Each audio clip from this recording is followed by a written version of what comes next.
Hello ಸ್ನೇಹಿತರೆ, good morning. Welcome back to my channel. ತುಂಬ ದಿನಗಳಾದಮೇಲೆ ಇವತ್ತು ನಾನು ವ್ಲಾಗನ್ನು ಸ್ಟಾರ್ಟ್ ಮಾಡಿರೋದು.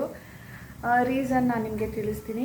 ನಾನು ಯಾವುದಪ್ಪ ಲಾಸ್ಟ್ ವ್ಲಾಗ್ ಅಂದರೆ ಮೈಸೂರಿಗೆ ಮೊದಲು ಹೋಗಿದ್ದು. ಮೈಸೂರಲ್ಲಿ 2-3 ದಿನ ಅಷ್ಟೇ, 3ನೇ ದಿನ ನಾನು ಟ್ರಾವೆಲ್ ಮಾಡಿದ್ದು ಊರಿಗೆ. ಇಷ್ಟು ದಿನ ಅಲ್ಲೇ ಇದ್ದೆ. ಅಲ್ಲಿ ಹಬ್ಬಕ್ಕೆ ಅಮ್ಮನೂರಲ್ಲಿ ಇದ್ದಿತ್ತು. ಹಬ್ಬ ಆದಮೇಲೆ ಹೊಸತೊಡ್ಕುಗೆ ಊರಲ್ಲಿದ್ದೆ. ಆವಾಗ ಒಂದು ಪ್ರೋಗ್ರಾಮ್ ಆಗಿತ್ತು, ಅದನ್ನು ಶೇರ್ ಮಾಡಿದ್ದೆ. ಅದೇ ಲಾಸ್ಟ್. ಅದಾದಮೇಲೆ ನಾನು ಇವತ್ತೇ ವ್ಲಾಗನ್ನು ಮಾಡ್ತಾ ಇರೋದು. ಸೊ ಯಾಕೆ ಏನು ಇಷ್ಟು ದಿನ ನಾನು ಯಾಕೆ ವ್ಲಾಗ್ ಮಾಡಿಲ್ಲ, ಅತ್ತೆ ಹೇಗಿದ್ದಾರೆ ಅಂತೆಲ್ಲನೂ ಅಪ್ಡೇಟ್ ಕೊಡಬೇಕಲ್ವ, ಎಲ್ಲನೂ ತಿಳಿಸ್ತೀನಿ. ಜಸ್ಟ್ ಈಗ ಎದ್ದು ಹಾಲು ಕುಡಿತಾ ಇದ್ದೀನಿ. ಇಲ್ಲಿ ತಿಂಡಿ ಪ್ರಿಪೇರ್ ಮಾಡ್ತಾ ಇದ್ದೀನಿ. ಇವತ್ತು ರಿಸಲ್ಟ್ ಇದೆ. ಸೊ ಬನ್ನಿ, ನಾನು ರಿಸಲ್ಟ್ಗೋಸ್ಕರ ನಾನು ಬಂದಿರೋದು ಇವತ್ತು. ನಾನು ಸ್ನಾನ ಮಾಡ್ತಾ ಇದ್ದಾಳೆ, ಆದಷ್ಟು ಬೇಗ ಹೋಗಿ ಬರೋಣ ಅಂತ. ಅಂದರೆ ನಾವು ಎದ್ದಿರೋದೇ ಲೇಟು, ಫಸ್ಟ್ ಆಫ್ ಆಲ್ ಹೇಳಬೇಕು ಅಂದರೆ. ಸೊ ಎದ್ದ ಮೇಲೆ ನೀ ಸ್ನಾನ ಮಾಡ್ಕೊ, ಆಮೇಲೆ ನನಗೆ ಯಾವಾಗ ಆಗುತ್ತೋ ನಾನು ಅವಾಗ ಸ್ನಾನ ಮಾಡ್ಕೊಳ್ತೀನಿ, ಆಮೇಲೆ ಹೋಗಿ ಬರೋಣ ಅಂತ ಹೇಳಿದ್ದೀನಿ. ಸೊ ಬನ್ನಿ ಸ್ನೇಹಿತರೆ, ಇವತ್ತು ತುಂಬ ವಿಷಯಗಳಿದೆ ಶೇರ್ ಮಾಡೋದಕ್ಕೆ. ಫಸ್ಟ್ ಈಗ ತಿಂಡಿಗೆ ಇವತ್ತು ಲೆಮನ್ ರೈಸ್ ಮಾಡ್ತಾಯಿದ್ದೀನಿ. ಅಂದರೆ ನಾನು ಊರಲ್ಲಿ ಇರಲಿಲ್ವಲ್ಲ, ನಾನೇನು ತರಕಾರಿ ಏನೋ ತೊಗೊಂಡು ಇಟ್ಟಿರಲಿಲ್ಲ. ಹೋಗೋ ಟೈಮಲ್ಲಿ ಎಲ್ಲನೂ ಖಾಲಿ ಮಾಡಿರ್ತೀನಿ. ಫ್ರಿಡ್ಜ್ ಆಫ್ ಮಾಡಿರೋದಿಲ್ಲ. ಅಂದರೆ ಫ್ರಿಡ್ಜ್ ಆಫ್ ಮಾಡಬೇಕು ಅಂದರೆ ಇನ್ನೂ ಜಾಸ್ತಿ ತಲೆನೋವು ನನಗೆ. ಅದಕ್ಕೆ ಫ್ರಿಡ್ಜಲ್ಲಿ ಏನೇನು ಇಟ್ಟಿರ್ತೀನೋ ಎಲ್ಲನೂ ಖಾಲಿ ಮಾಡಬೇಕು. ಮೊದಲೇ ನಾನು ತರಕಾರಿ ಏನು ಬಿಡಬಾರ್ದು, ಹಾಲು ಬಿಡಬಾರ್ದು, ಮೊಸರು ಬಿಡಬಾರ್ದು ಅಂತ ಖಾಲಿ ಮಾಡಿರ್ತೀನಿ. ಅದ್ರ ಜೊತೆ ಫ್ರಿಡ್ಜು ಫುಲ್ಲೇ ಖಾಲಿ ಮಾಡು, ಆಫ್ ಮಾಡು ಅಂದರೆ ಅದು ಸ್ವಲ್ಪ ಜಾಸ್ತಿನೇ ತಲೆನೋವು ಆಗಿಬಿಡುತ್ತೆ. ನಾನು ಯಾವಾಗ ಬರ್ತೀನಿ ಅಂತ ನನಗೆ ಗೊತ್ತಿರಲಿಲ್ಲ. ಹಾಗಾಗಿ ಆನೇ ಬಿಟ್ಬಿಟ್ಟು ಹೋಗಿದ್ನಾ. So basic things like lemon, onion, chilli ಎಲ್ಲ ಇದೆ. ಬಟ್ ಅದೂ ಕೂಡ ಇವತ್ತಿಗೆ ಖಾಲಿ ಆಗುತ್ತೆ. ಇವತ್ತು ನಾಳೆ ಬರುತ್ತೆ. ಅದನ್ನು ಕೂಡ ಶಾಪಿಂಗ್ ಮಾಡಬೇಕು. ನೋಡಿ, ಇವಾಗ ಶಾಪಿಂಗು ಲಿಸ್ಟಿಗೆ ಆ್ಯಡ್ ಆಯಿತು. ಬರಬೇಕಾದ್ರೆ ಅದನ್ನು ಮಾಡ್ಕೊಂಡು ಬರಬೇಕು. ಸೊ ಬನ್ನಿ, ಏನೆಲ್ಲ ಆಯಿತು ಇಷ್ಟು ದಿನ, ಇವಾಗ ಹೇಗೆ ಮತ್ತೆ ಶುರು ಮಾಡೋಣ. ನಮ್ಮ ಡೈಲಿ ವ್ಲಾಗನ್ನು ರೆಗ್ಯುಲರಾಗಿ ಹಾಕೋದಕ್ಕೆ ಟ್ರೈ ಮಾಡ್ತೀನಿ. ಇಷ್ಟು ದಿನ ಯಾಕೆ ಮಾಡಿಲ್ಲ ಅಂತ ಮೊದಲು ತಿಳಿಸ್ಬಿಟ್ಟು ಆಮೇಲೆ ಮುಂದಿನ ವ್ಲಾಗ್ಸ್. ಸ್ನೇಹಿತರೆ, ಆಯಿತು ಸಾನು ರಿಸಲ್ಟ್. ಮನೆಗೆ ಹೋದ್ಮೇಲೆ ತಿಳಿಸ್ತೀನಿ ಡಿಟೇಲಾಗಿ ಎಷ್ಟು ಬಂದಿದೆ ಅಂಥೇಳಿ. ಒಂದು ಸಬ್ಜೆಕ್ಟ್ ನಾಟ್ ಹ್ಯಾಪಿ, ಅದು ಕರೆಕ್ಟೇ.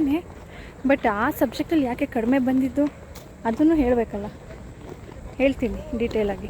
ಅದೊಂದೇ ನನಗೂ ಬೇಜಾರಾಗ್ತಾ ಇರೋದು. ಈಗ ಅವಳಿಗೆ ಅದರಲ್ಲೇ ಕಡಿಮೆ ಬಂದಿರೋದು. ಅದು ಕಡಿಮೆ ಬಂದಿರೋದು ನೋಡ್ಬಿಟ್ಟು ನನಗೆ ಇವಾಗ ಬೇಜಾರಾಗ್ತಾ ಇದೆ. ಈ ಹುಡುಗಿ ಮೇಲೆ ನಾನು ಕಾನ್ಫಿಡೆನ್ಸ್ ಇಟ್ಟು ಈ ಥರ ಮಾಡಿದ್ನಲ್ಲ ಅಂತ. ಈಗ ಬಂದಿದ್ದೀನಿ ಶಾಪಿಂಗಿಗೆ ಸ್ನೇಹಿತರೆ. ಸ್ವಲ್ಪ ಹೇಳಿದ್ನಲ್ಲ, ತರಕಾರಿಗಳೆಲ್ಲ ಖಾಲಿ ಆಗಿತ್ತು. ಬೇಸಿಕ್ ಥಿಂಗ್ಸ್ ಕೂಡ, common things like tomato, onion ಕೂಡ ತೊಗೊಳ್ಬೇಕಿತ್ತು. ಅದಕ್ಕೆ ಬಂದಿದ್ದೀನಿ.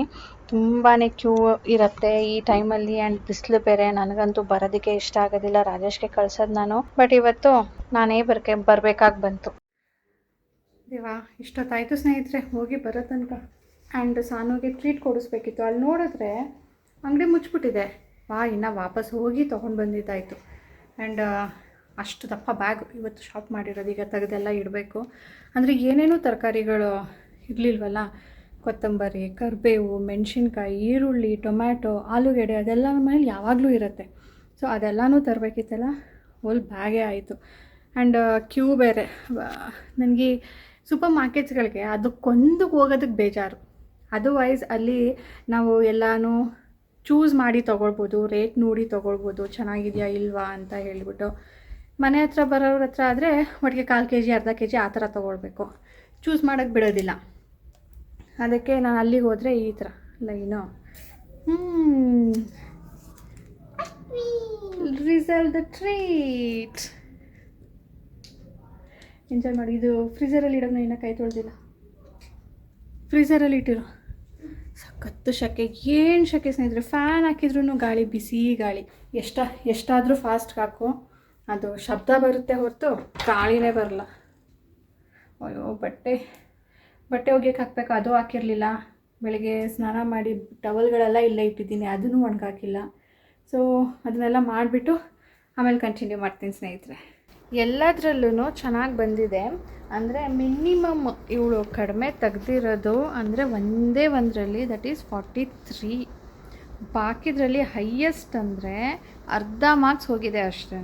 ಈವನ್ ಲ್ಯಾಂಗ್ವೇಜಸಲ್ಲಿ ಕೂಡ 1 or 2 ಮಾರ್ಕ್ಸಸ್ ಹೋಗಿದೆ. ಹಿಂದಿಯಲ್ಲಿ ಅರ್ಧ ಮಾರ್ಕ್ಸ್. ಅಂದರೆ ಲ್ಯಾಂಗ್ವೇಜಸಲ್ಲಿ ಸ್ವಲ್ಪ ಆ ಕಡೆ ಈ ಕಡೆ ಆದ್ರೂ ತೆಗೆದುಬಿಡ್ತಾರಲ್ವ ಆ ಥರ. ಹಿಂದಿಯಲ್ಲಿ ಹಾಫ್ ಮಾರ್ಕ್ಸ್ ಯಾಕೆ ಗೊತ್ತಾ ಹೋಗಿರೋದು, ಜಸ್ಟ್ ಒಂದೇ ಒಂದು ವರ್ಡ್ ತಪ್ಪು ಬರ್ತಿದ್ದಾಳೆ. ಕೂಡೆ ಲೆಟರ್, ಒಂದು ಸೆಂಟೆನ್ಸು ಅಲ್ಲ, ಹೋಲ್ ವರ್ಡ್ ಅಲ್ಲ, ಒಂದೇ ಒಂದು ಲೆಟರ್. ಕೂಡೆ ದಾನ್, ಅದ್ರ ಅರ್ಥ ಏನು ಗೊತ್ತಾ? ಹಾಂ, ಕೂಡೆ ದಾನ್ ಬದಲು ಕೂಡೆ ದ ರ ಬರ್ತಿದ್ದಾಳೆ, ರ ನ ಬದಲು. ಸೋನಾ ಅದೇ ಇರೋದು. ಒಪ್ಪುತ್ತಾನೇ ಇಲ್ಲ ಮಮ್ಮ, ಒಂದೇ ಒಂದು ತಾನೆ ಯಾಕೆ ತೆಗೆದ್ರು? ಇಲ್ಲ, ಅದು ಅಷ್ಟೊಂದೆಲ್ಲ ಮೀನಿಂಗ್ ಬರುತ್ತೆ, ಯಾಕೆ ತೆಗೆದ್ರು? ಆಮೇಲೆ ಇನ್ನು ಫಿಸಿಕ್ಸು, ಕೆಮಿಸ್ಟ್ರಿ, ಬಯಾಲಜಿ ಎಲ್ಲದರಲ್ಲೂ ತುಂಬ ಚೆನ್ನಾಗಿ ಮಾಡಿದ್ದಾಳೆ. ಎಲ್ಲದರಲ್ಲೂ ಒಂದೊಂದು ಮಾರ್ಕ್ಸ್ ಹೋಗಿದೆ ಅಷ್ಟೇ, 1.5 ಮಾರ್ಕ್ಸ್. ಅಂದರೆ ಒಂದೊಂದು ಮಾರ್ಕ್ಸ್ ಹೋಗಿರೋದು ಹೇಗೆ ಅಂದರೆ ಎಲ್ಲದರಲ್ಲೂ ಅರ್ಧ ಮಾರ್ಕ್ಸ್ ಕಡಿಮೆ ಮಾಡಿರೋದು. ಯಾವ ಥರ ಅಂದರೆ ಈಗ 3 ಮಾರ್ಕ್ಸ್ ಇರುತ್ತೆ, 5 ಮಾರ್ಕ್ಸ್ ಇರುತ್ತೆ. ಅದರಲ್ಲಿ ಏನಾದರೂ ಸ್ವಲ್ಪ ಮಿಸ್ಟೇಕ್ ಆ ಕಡೆ ಈ ಕಡೆ ಆಗಿರುತ್ತಲ್ಲ, ಅದರಲ್ಲಿ ಹಾಫ್ ಆಫ್ ಮಾರ್ಕ್ಸ್ ತೆಗೆದು ಈ ಥರ ಕಳ್ಕೊಂಡಿರೋದು. Otherwise she has done everything, ಎಲ್ಲನೂ ಅಟೆಂಪ್ಟ್ ಮಾಡಿದ್ದಾಳೆ. ಬಿಟ್ಟು ತೋರ್ಸು, ನೀನು ಇಲ್ಲೇ ತಪ್ಪು ಬರ್ತಿದ್ಯಾ? ಕೂಡೆದಾರ್, ನಾನು ಕೂಡೆದಾರ್ ಬರ್ತಿದ್ನ, ಕೂಡೆದಾರ ಬರ್ತಿದ್ನ. ಇವಳು ಇದರಲ್ಲೂ ತಪ್ಪು ಬರ್ತಿದ್ದಾಳೆ, ಅಥವಾ ಅದು ಕರೆಕ್ಟಾ ಸೆಂಟೆನ್ಸ್ ಮೇಲೆ ಡಿಪೆಂಡ್ ಅಲ್ವಾ? ಮ್ಯಾಮ್ ಇಲ್ಲೂ ಕರೆಕ್ಟ್ ಮಾಡಿಬಿಟ್ಟಿದ್ದಾರೆ, ಅಲ್ಲಿ ತೆಗೆದುಬಿಟ್ಟಿದ್ದಾರೆ. Nice one. ಅಂದರೆ ಸ್ವಲ್ಪನೂ ನಾನು ಕರೆಕ್ಟಾಗೆ ಬರೆದಿದ್ದೀನಿ ಅನ್ನೋ ಕಾನ್ಫಿಡೆನ್ಸಲ್ಲಿ ಬರೆದಿರ್ತೀಯಲ್ಲ, ಅದು ಟೆಕ್ಸ್ಟ್ ಬುಕ್ಕಲ್ಲಿರೋದು, ನಾನು ನೋಟ್ಸಲ್ಲಿ ಇರೋದೇ ಬರೆದಿದ್ದೀನಿ ಅಂತ ನೆನೆಸ್ಕೊಂಡು ತೆಗೆದಿಯಲ್ಲ, ಅದಕ್ಕೆ. ಇಲ್ಲೊಂದು ಸರಿ ಏನಾಗುತ್ತೆ, ಆನ್ಸರ್ ಅವಳಿಗೆ ಗೊತ್ತೇ ಇರೋದಿಲ್ಲ, ಅಟೆಂಪ್ಟೇ ಮಾಡಿರೋದಿಲ್ಲ, ಆ ಥರ ಒಂದೂ ಆಗಿಲ್ಲ. ಇನ್ನು ನನಗೆ ಬೇಜಾರಾಗಿದ್ದು ಯಾಕೆ ಅಂದರೆ ಮ್ಯಾಥ್ 2 ಅಲ್ಲಿ ಈ ಹುಡುಗಿ ಎಷ್ಟು ಕಾನ್ಫಿಡೆನ್ಸ್ ಆಗಿದ್ಲು ಗೊತ್ತಾ? ಅವತ್ತು ಎಕ್ಸಾಮ್ ಹಿಂದಿನ ದಿನ 2 days ಏನೋ ಗ್ಯಾಪ್ ಇತ್ತಲ್ವಾ? ಹೇಳು, ಇತ್ತು ಅಂತ ಅರ್ಥ. ಹಾಂ, 2 days ಗ್ಯಾಪ್ ಇತ್ತಾ? ಮೊದಲು ಅವಳು ನಾನು ಒಂದು ಸರಿನೂ ರಿವೈಸ್ ಮಾಡಿಸಿರಲಿಲ್ಲ. ಅವಳೇನಂದಿದ್ಲು, ನನಗೆಲ್ಲನೂ ಗೊತ್ತು, ಇದರಲ್ಲಿ ಎಲ್ಲನೂ ಈಸಿನೇ ಅಂತ. ಸರಿ, ನಾನು 2 ದಿನ ಟೈಮ್ ಇರುತ್ತಲ್ಲ, ಸರಿ ಬಿಡು ಅವತ್ತು ಮಾಡಿಸೋಣ, ಈಸಿ ಅಂತ ಇದ್ದಾಳಲ್ಲ, ಒಂದು ದಿನದಲ್ಲಿ ಒಂದು ಸಾರಿ ಮುಗಿಸ್ಬಿಟ್ಟು ಇನ್ನೊಂದು ದಿನದಲ್ಲಿ ಬೇಕಿದ್ರೆ ಇನ್ನೊಂದು ಸಾರಿ ಮುಗಿಸ್ಬೋದು ಅನ್ನೋ ಥರ ನಾನು ಸುಮ್ಮನಾಗ್ಬಿಟ್ಟೆ. ತುಂಬಾ ನಾನು ಓದು ಅಂತ ಎಲ್ಲದಕ್ಕೂ ಹೇಳ್ತಾ ಇದ್ದೆ. ಇದಕ್ಕೇನೋ ಅವಳು ಕಾನ್ಫಿಡೆನ್ಸ್ ಆಗಿದ್ದಾಳೆ, ಹೋಗಲಿ ಬಿಟ್ಬಿಡು, ಜಾಸ್ತಿ ಹಿಂಸೆ ಮಾಡೋದು ಬೇಡ ಅಂತ. ನಾನು 1-2 ಚಾಪ್ಟರ್ನ ಟಚ್ ಕೂಡ ಮಾಡಲಿಲ್ಲ. ಬಾಕಿದನ್ನು ಅವಳು ಕೇಳಿದ್ದು ಡೌಟು, ನನಗಿದು ಗೊತ್ತಾಗ್ತಾ ಇಲ್ಲ ಅಂದ್ಲು, ಹೇಳ್ಕೊಟ್ಟೆ. ಆ ಹೇಳ್ಕೊಟ್ಟಿದ್ನಲ್ಲ ಸೇಮ್ ಕ್ವೆಶ್ಚನ್ ಬಂದಿದೆ, ಅದರಲ್ಲಿ ತಪ್ಪು ಮಾಡಿದ್ದಾಳೆ. Whole 2 marks gone. ಇನ್ನು ಗ್ರಾಫ್ ನಾನು ಟಚ್ ಮಾಡಿರಲಿಲ್ಲ, ಡಾಟಾ ಅನಾಲಿಸಿಸ್ ಟಚ್ ಮಾಡಿರಲಿಲ್ಲ. ಅದರಲ್ಲಿ ಹೇಗೆ ಅಂದರೆ ಇವಳು ಚೂರು ಗ್ರಾಫಲ್ಲಿ ವೈ ಆ್ಯಂಡ್ ಎಕ್ಸ್ ಬರ್ದಿಲ್ಲ ಅಂತ ಅವ್ರ ಮ್ಯಾಮು, ಯೂನಿಟ್ಸ್ದು ಸೆಂಟಿಮೀಟ್ರ್ ಬದಲು ಏನೋ ಬೇರೆ ಬರೆದಿದ್ದಾಳೆ ಅಂತ ಅದಕ್ಕೆ ಕಟ್ಟು. ಇನ್ನು ಒಂದು ಗ್ರಾಫಲ್ಲಿ ಆ ಕಡೆ ಈ ಕಡೆ ಸ್ವಲ್ಪ ಹೋಗಿರೋದು, 3 ಮಾರ್ಕ್ಸಲ್ಲಿ 1 ಮಾರ್ಕ್ಸ್ ಅಲ್ಲಿ ಹೋಯ್ತಾ, 3 ಮಾರ್ಕ್ಸ್ ಟೋಟಲಿ ಹೋಯಿತು. ಇನ್ನು ಒಂದು ಕ್ವೆಶ್ಚನ್ನೇ ರಾಂಗ್ ಆಗಿ ತೊಗೊಂಡ್ಬಿಟ್ಟಿದ್ದಾಳೆ. ಎಲ್ಲ ಕರೆಕ್ಟ್ ಮಾಡಿದ್ದಾಳೆ ಸ್ನೇಹಿತರೆ. ಆ ಕ್ವೆಶ್ಚನ್ನಲ್ಲಿ ಸ್ವಲ್ಪ ಕಂಟಿನ್ಯೂ ಆಗುತ್ತೆ, ನೆಕ್ಸ್ಟ್ ಕೆಳಗಡೆ ಅದೇ ನಂಬರ್ಸ್ ಕಂಟಿನ್ಯೂ ಆಗುತ್ತೆ. ಅವಳು ಆ ನಂಬರ್ಸ್ನ ಮೇಲ್ಗಡೆ ಒಂದು 5-6 ನಂಬರ್ ಇದೆ, ಅದನ್ನು ಬಿಟ್ಬಿಟ್ಟಿದ್ದಾಳೆ, ಕೆಳಗಡೆದು ಮಾತ್ರನೇ ತೊಗೊಂಡಿದ್ದಾಳೆ. ಎಲ್ಲನೂ ಸರಿನೇ, ಮೆಥಡ್ ಸರಿ, ಪ್ರಾಪರಾಗಿ ಮಾಡಿದ್ದಾಳೆ, ಆನ್ಸರ್ ಮಾತ್ರ ರಾಂಗು. ಅದಕ್ಕೆ ಅವ್ರು ಏನು ಮಾಡಿದ್ದಾರೆ, ಟೋಟಲಿ ರಾಂಗ್ ಆಗಿಬಿಟ್ಟಿದ್ದಾರೆ, ಹೋಯ್ತಲ್ಲೂ ಹೋಲ್ ಮಾರ್ಕ್ಸ್ 2 ಮಾರ್ಕ್ಸ್ ಹೋಯ್ತು. ಇನ್ನೊಂದರಲ್ಲಿ ಅರ್ಧ ಕರೆಕ್ಟ್ ಬರ್ದಿದ್ದಾಳೆ, ಅರ್ಧ ರಾಂಗ್ ಬರ್ದಿದ್ದಾಳೆ, ಅದರಲ್ಲೂ ಫುಲ್ ಮಾರ್ಕ್ಸ್ ತೆಗ್ದಿದ್ದಾರೆ. ಈ ಥರ ಹಾಳು ಮಾಡ್ಕೊಂಡಿದ್ದಾಳೆ. ಆ ಕಡೆ ಈ ಕಡೆ ಅರ್ಧ ಮಾರ್ಕ್ಸ್ ತೆಗ್ದಿರೋದು. ಅದು ಬಿಟ್ಟರೆ ಹೈಯೆಸ್ಟ್ ಮಾರ್ಕ್ಸು ಅವಳಿಗೆ 49.5, ಜಿ ಕೆಯಲ್ಲಿ 25, ಹಿಂದಿ ಮತ್ತು ಜಿ ಕೆ 25ಗೆ ಅಷ್ಟೇ ಬರ್ದಿರೋದು ಇವರು, ಬಾಕಿದಕ್ಕೆಲ್ಲನೂ 50ಗೆ ಬರ್ದಿರೋದು. ಕಂಪ್ಯೂಟರ್ 30ಗೆ 29. ಒಂದೊಂದು ಮಾರ್ಕ್ಸ್ ಕೊಟ್ಟಿದ್ದಾರಪ್ಪ ಇವ್ರನ್ನ, ಎಲ್ಲದಕ್ಕೂ 50ಗೆ ಹಿಡ್ದಂಗೆ. ಫ್ರೆಂಚಲ್ಲಿ 1.5 ಮಾರ್ಕ್ಸ್ ಹೋಗಿದೆ. ಅವ್ರ ಮ್ಯಾಮ್ ಹೇಳಿದ್ರು, this time she has done well, but I was expecting full marks. Here and there she misses out, but I was expecting full ಅಂತ ಅವರೇ ಹೇಳಿದ್ರು. She even said for 1 mark I elaborate, you missed that point. ಒಬ್ಬೊಬ್ಬೋ, ನಾನು 1 ಮಾರ್ಕ್ಸಿಗೆ ಕೇಳಿದರೆ ಇವಳು 2 marks ಕೊಡೋ ಅಷ್ಟು answer ಬರೆದಿರ್ತಾಳೆ. In that way she has improved ಅಂತ ಹೇಳಿದ್ರು. ತಪ್ಪೆಲ್ಲ ಹೇಳ್ಬಿಡುತ್ತೆ, ಏನು ಚೆನ್ನಾಗಿ ಹೇಳಿದಾರೋ ಅದು ಹೇಳೇ ಇಲ್ಲ. ಹೇಳಮ್ಮ, ಹೋಗ್ಲಿ ಹೇಳು, ಏನೇನು ಒಳ್ಳೇದು ಮಾತುಗಳು ಹೇಳಿದ್ದಾರೆ ಅಷ್ಟೇ ನೆನಪಿರೋದು. ಇನ್ನು ಕರಿಕ್ಯುಲರ್ ಆ್ಯಕ್ಟಿವಿಟೀಸಲ್ಲಿ ಪಾರ್ಟಿಸಿಪೇಟ್ ಮಾಡಬೇಕು ಅಂದರು. Otherwise she is doing good. ನಾನು ಹೇಳಿದೆ no ma'am, she has put her best ಅಂತಲೇ ಹೇಳಿದೆ. ನಾನು ಹೇಳಿದ್ನೋ ಇಲ್ವೋ? ನಾನು ಒಳ್ಳೆ ಮಾತು ಹೇಳಿದೆ ತಾನೇ ಮ್ಯಾಮ್ಗೆ. Ma'am that may be because she got confused or it's over confidence ಅಂತಲೂ ಹೇಳಿದೆ. ಜಸ್ಟ್ ಲೈಕ್ ಮ್ಯಾಥಲ್ಲಿ ಮಾಡಿದ್ಲಲ್ಲ ಆ ಥರ. ಸೊ ನಮ್ಮ ಹುಡುಗಿ 95% ತೆಗೆದಿದ್ದಾಳೆ. ಆ ಮ್ಯಾಥಲ್ಲಿ ಏನಾದರೂ ಹೋಗದೆ ಇದ್ದಿದ್ರೆ ಸ್ನೇಹಿತರೆ ಇನ್ನೂ ಒಂದು 2% ಗ್ಯಾರಂಟಿ ಜಾಸ್ತಿ ಆಗಿರೋದು. ಸೆಕೆಂಡ್ ಪ್ಲೇಸಲ್ಲೂ ಬಂದಿರೋಳು. Try for next year. Okay ಸ್ನೇಹಿತರೆ, ಈಗ ಹೋಗಿ ಊಟ ಮಾಡೋಣ. ಸ್ವಲ್ಪ ಹೊತ್ತು ಕೂತ್ಕೊಂಡಿದ್ದೆ, ನಿಮ್ಗೆ ಹೇಳಿರಲಿಲ್ವಲ್ಲ ಹೇಳಿಬಿಡೋಣ ಅಂತ ಈಗ ಸ್ಟಾರ್ಟ್ ಮಾಡಿದೆ.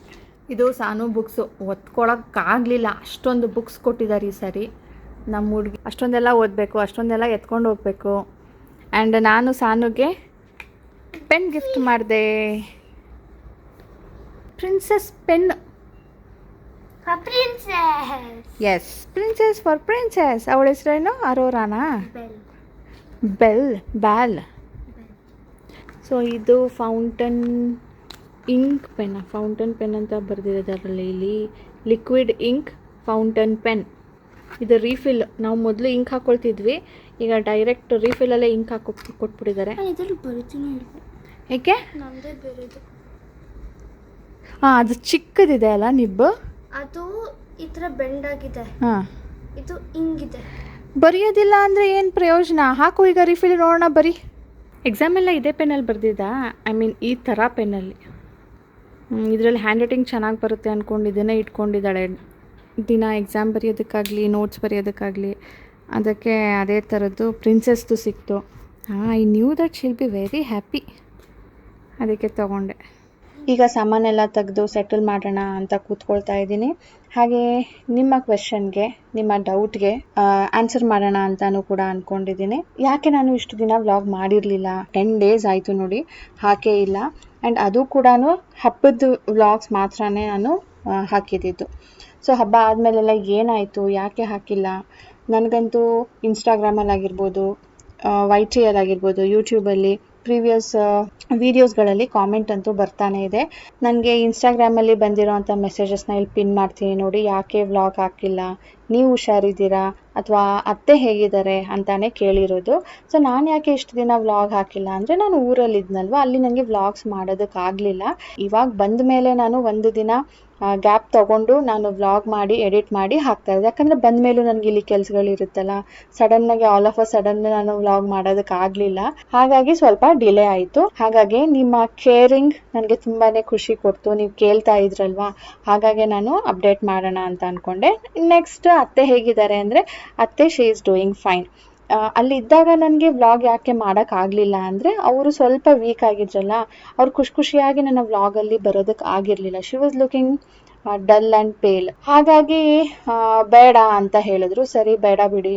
ನಾನು ಅಲ್ಲಿದ್ದಾಗ ಯಾಕೆ ಅತ್ತೆಗೆ ತೋರಿಸ್ತಾ ಇಲ್ಲ ನೀವು, ಅತ್ತೆ ಬಗ್ಗೆ ಯಾಕೆ ಮಾತಾಡ್ತಾ ಇಲ್ಲ ಅಂತ ಕೇಳ್ತೀರಾ ಅಲ್ವಾ. ಅತ್ತೆ ಬಗ್ಗೆ ಲಾಸ್ಟ್ ಟೈಮ್ ಹುಷಾರಿಲ್ಲ ಅಂತ ಹೇಳಿದಾಗ ತುಂಬ ಜನ ಫೋನ್ ಮಾಡಿ ಗಾಬರಿ ಆಗಿದ್ರಂತೆ. ಫೋನ್ ಮಾಡಿ ಯಾಕೆ ಏನಾಯಿತು ಅಂತ ಕೇಳಿದ್ರಂತೆ. ಹಾಗಾಗಿ ನಾನು ಅತ್ತೆ ಬಗ್ಗೆ ಏನು ಹೇಳಲೂ ಇಲ್ಲ, ತೋರಿಸ್ದೆ ಇರೋದಕ್ಕೂ ಇದೇ ರೀಸನ್.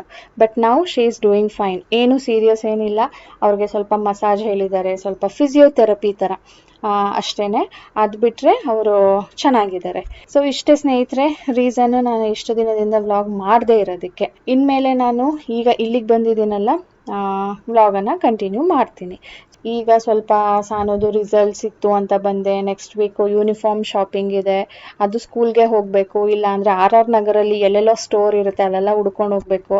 ಹಾಗಾಗಿ ಈಗ ಸದ್ಯಕ್ಕೆ ವೆಕೇಷನ್ ಮೋಡ್ನ ಆಫ್ ಮಾಡಿದ್ದೀವಿ. ಇಷ್ಟು ದಿನ ಎಲ್ಲಿದ್ನಲ್ಲ, ಆಲ್ಮೋಸ್ಟ್ 15 days ಅಂತಲೇ ಅಂದ್ಕೊಳ್ಳಿ, ಮೋರ್ ದೆನ್ 15 ಅಂತ ಹಬ್ಬಕ್ಕೆ ಹೋಗಿದ್ದು ನಾನು. ಇವಾಗ ಬಂದಿದ್ದೀನಿ. ಸೊ ಇನ್ಮೇಲೆ ನೀವು ನನ್ನ ರೆಗ್ಯುಲರ್ ವ್ಲಾಗನ್ನು ನೋಡ್ತೀರಾ. ಸೊ ಇಷ್ಟೇ ಸ್ನೇಹಿತರೆ ಆಗಿದ್ದು. ನನ್ನ ಇಷ್ಟು ದಿನದಲ್ಲಿ ಅಪ್ಡೇಟ್ ಮಾಡಿದ್ದೀನಿ. Thank you for your love and caring. ಈಗ ಈ ವ್ಲಾಗನ್ನು ಇದರೊಂದಿಗೆ ಎಂಡ್ ಮಾಡ್ತೀನಿ. ನಾಳೆ ತಿಂಡಿಗೆ ಈಗ ರೆಡಿ ಮಾಡ್ಕೊಳ್ತಾ ಇದ್ದೀನಿ ಕೂತ್ಕೊಂಡು. ನಾನು ಯೂಶ್ವಲಿ ನನಗೆ ಸ್ಕೂಲ್ ಟೈಮಿಂಗ್ಸ್ ಹೇಗೆ ಮ್ಯಾಚ್ ಮಾಡಿಕೊಂಡು ಮೊದಲೇ ರೆಡಿ ಮಾಡ್ಕೊಳ್ತೀನಲ್ವ, ಆ ಥರ ರೆಡಿ ಮಾಡ್ಕೊಳ್ತಾ ಇದ್ದೀನಿ. ನನಗೆ ಸೀಲಿಂಗ್ ಫ್ಯಾನಲ್ಲಿ ಸಖತ್ ಬಿಸಿ ಗಾಳಿ ಬರ್ತಾ ಇದೆ ಅಂತ ಕೂಲರ್ ತಂದು ಇಟ್ಕೊಂಡು ಟಿ ವಿನೂ ನೋಡಬೇಕು, ಕೂಲರು ನೋಡಬೇಕು. ಕೂಲರ್ ಹಾಕಿದ್ರೆ ಭಾರಿ ಶಬ್ದ, ಬಟ್ ಸ್ಟಿಲ್ ನನಗೆ ತಲೆನೋವು ಬಂದ್ಬಿಡುತ್ತೆ. ಹಾಗಾಗಿ ಕೂಲರ್ ಇಟ್ಕೊಂಡು ಈಗ ನಾಳೆಗೆ ರೆಡಿ ಮಾಡ್ಕೊಳ್ತಾ ಇದ್ದೀನಿ. ಓಕೆ ಸ್ನೇಹಿತರೆ, ಬಾಯ್ ಬಾಯ್, ಟೇಕ್ ಕೇರ್. ಪ್ಲೀಸ್ ಇವತ್ತಿನ ವಿಡಿಯೋ ಇಷ್ಟ ಆಗಿದ್ರೆ ಲೈಕ್ ಮಾಡೋದನ್ನು ಮರಿಬೇಡಿ.